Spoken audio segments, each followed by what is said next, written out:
you can see that the owner is going to get $225,000 more just by owner financing the deal, right? So we can pay him, he can get $1,000 cash if he wants, or if he owner finances it for 10 years, he can make, 1.2, around $1.2 million. And as you can see, we try to work out the numbers where we don't have to put that much money down. Okay, so we try to stick to around 20% or less. Now, sometimes owners want more. We're working with one right now where he wants $1.5 million with $500,000 down. But actually what we're doing is we're going to come up with an amount he's going to owe.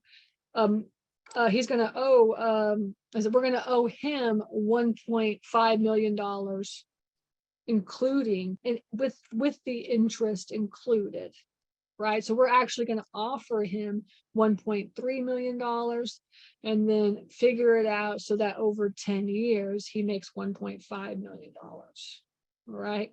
So when you start thinking about owner financing and putting numbers together, first of all, you always have to think about these, what is this? 1, 2, 3, 4, 5, 6, 7 things, right? The purchase price, monthly payment, interest rate, terms of loan, down payment, interest, and net amount to owner.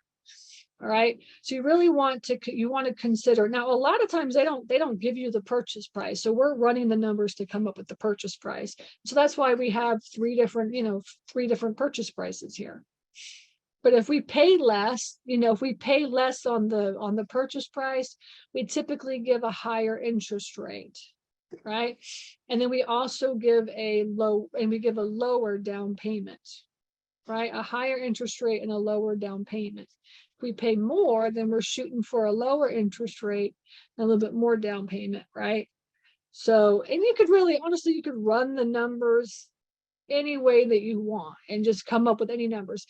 The key is to make sure this number, this monthly payment, is affordable. That's the key. Can you afford this monthly payment every single month? And let me see. What if an owner has existing loan on the property in the bank? So yeah, so good question. Thank you for that.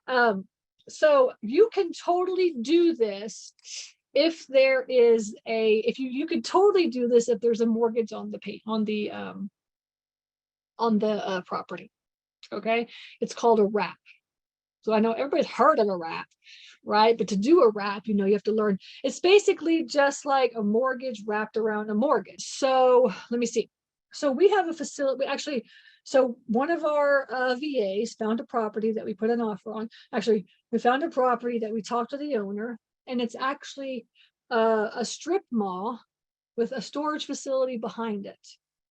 All right. And so we talked to the owner, and on the phone, when we asked the owner, would you be open to owner financing? He said, yes. He said, yeah, I'll be open.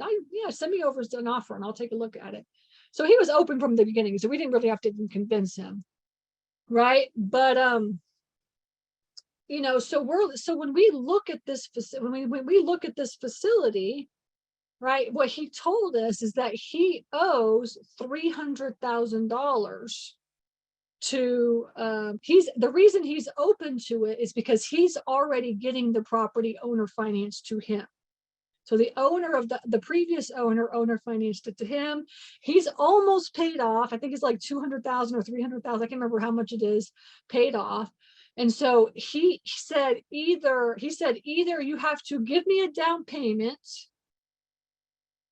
to pay off the rest of the mortgage, right? Whatever he owes, the $200,000 or $300,000, or we have to work out some sort of a scenario where you're going to be paying the owner, and for the down payment or for the rest of the mortgage, which is basically called a wrap, anyways.